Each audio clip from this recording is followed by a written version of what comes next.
it's uncomfortably simple out there, which means it's ridiculously complicated. What I mean by that is, it's no different. What I'm gonna talk to you about, whether it's life or business right now, is really no different than if this was a health conference.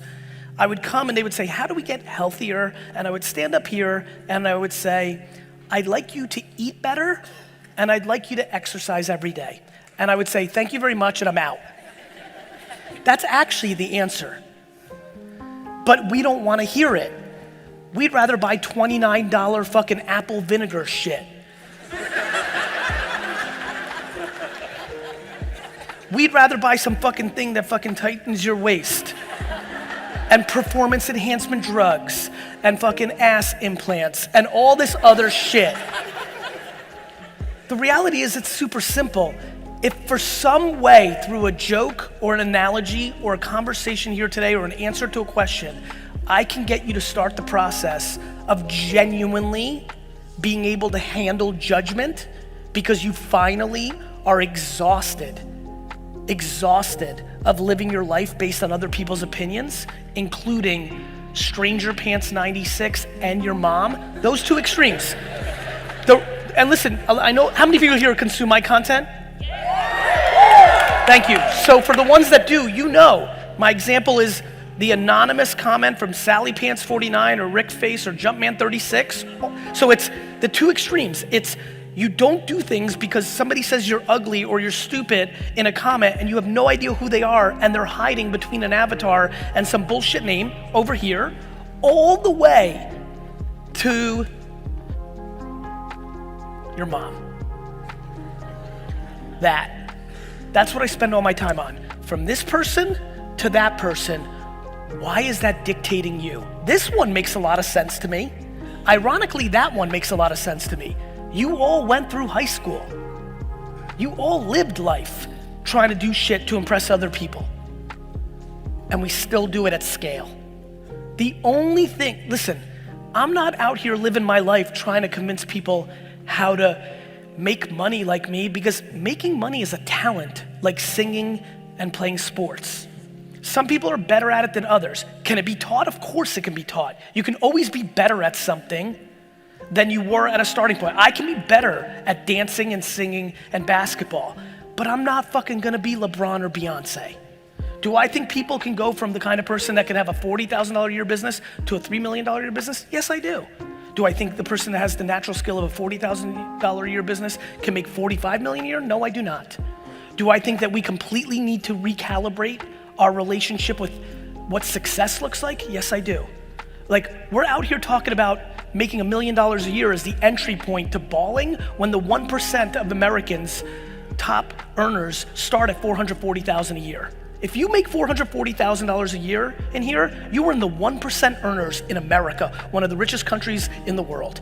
We're fucking confused, my friends. There's people in here that are 29 that think their life's fucking over next year because they're gonna turn 30 and they don't have their shit figured out.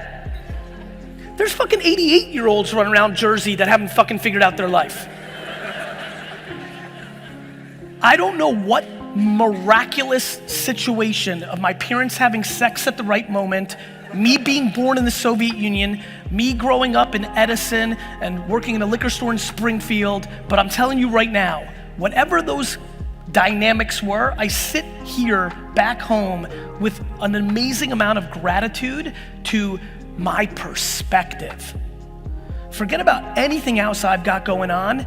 I'm trying to spend the rest of my life to articulate my perspective so that you can debate it against yours. I'm not trying to have you have my perspective. I'm just trying, I don't think, by the way, I don't think I'm right. I don't think I'm right. I don't think I've earned the ability to tell anybody anything.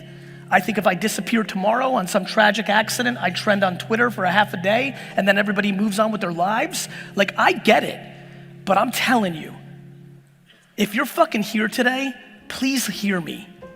I can give you every tactic on LinkedIn and TikTok and Facebook and email and text. I can give it to you. You keep watching listen, you wanna have business success? Watch what I do for the rest of my life publicly, copy it verbatim, but then put in your shit in it, And I promise you, you'll be successful. Because I'm fucking really good at my shit.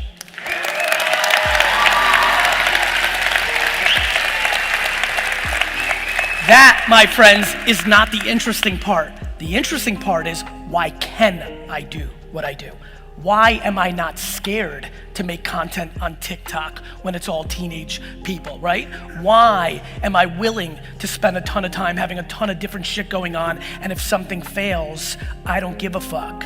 I have VaynerMedia, I have VaynerSports, I have empathy, I have a million things going on. Inevitably, some of those things are gonna fail. Things that shouldn't fail, but they're going to. When you have 87 things, you're not gonna go 87-0. My ability to deal with your judgment when I go 70-13 is my strength. Why are you only doing one thing? Why don't you do shit? Because you're fucking scared. The question is why? Like, I'm just trying to get to why. Like, who?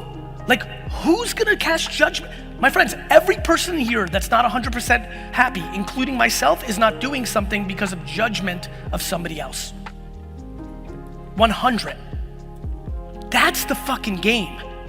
More importantly, how do you start chipping away in a world where you were parented or your environment made you that way? How do you chip away? Here's how.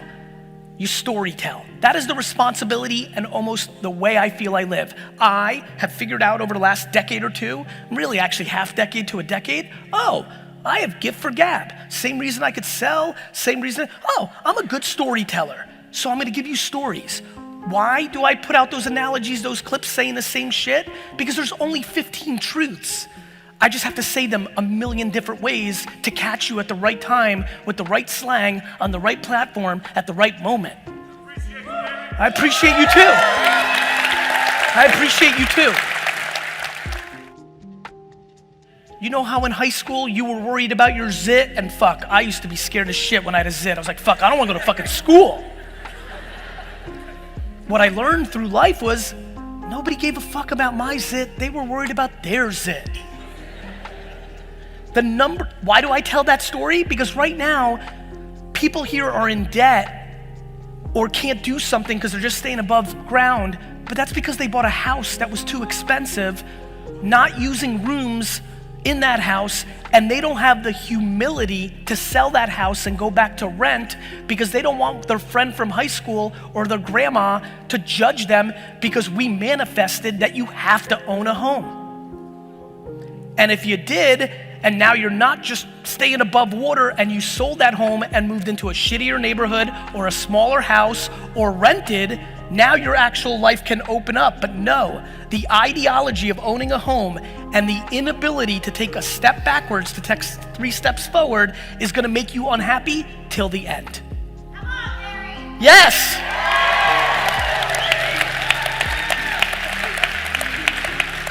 From the extreme of getting somebody in here this evening to go home and sell their fucking house, to getting one of you to not buy a pair of off-whites that you can't afford, in those 2 extremes are no different than fucking Sally Pants 98 to your mom. This is a game of the edges. This is a game of the edges. Everybody's focused in the middle. 90%, 95%, 99% of the shit you think about and you consume is in the middle, so you don't pay attention to the edges. It's a fucking game of the edges.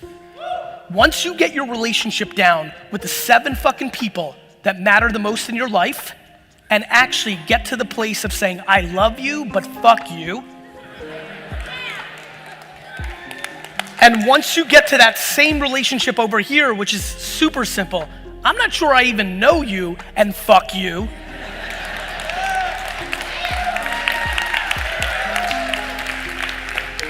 That's the game. Now, don't confuse fuck you. Let me explain what I mean.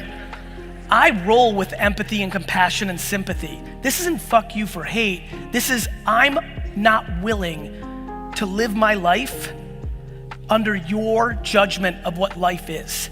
Because eventually, let me tell you the biggest mistake people make that I've observed through the millions of interactions over the last decade that I consume.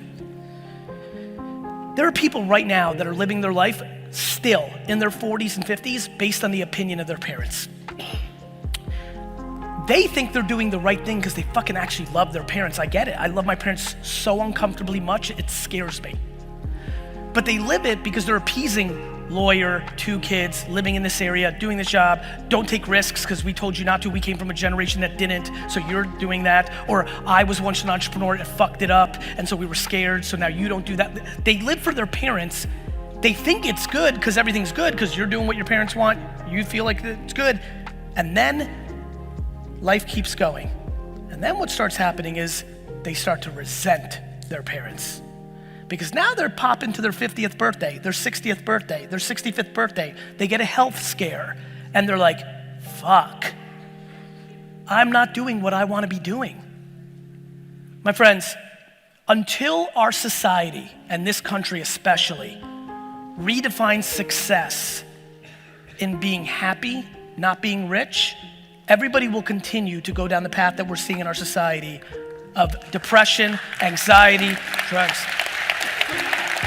I believe it the most. Do I believe that there's people here that are lucky, that are talented and love something and they build a business that they actually love that process and it makes them a lot of wealth? Yes, I do. I'm one of them. I genuinely love my shit. I love it the most. Thank God it also manifested in financial success. But if you watched my behavior, you would realize it's the chase. When and if the Jets win the Super Bowl before I buy them, when and if the Jets win the Super Bowl before I buy them, you're gonna see a video of like 61-year-old me being, fuck, now I gotta buy the Knicks. What I realized about me, about why do I love garage sailing? Why have I probably rolled up some people in this room's house to buy shit over the last 10 years? It's because I love the hunt. I wake up at 5 o'clock in the morning on a Saturday after working 90 hours a week because my hobby is to go to fucking Old Wick townwide sale or fucking Metuchen's townwide sale 2 times a year to go through people's trash and buy shit for $1 that's worth $7, not because of the $1 and the $7, but because maybe, just maybe, this is the day that I roll up on somebody's house and find a rare 1947 Cracker Jack Green Lantern ring worth $80,000. And even the $80,000 doesn't mean shit. I get paid more to stand right here than that. I just want the fucking hunt.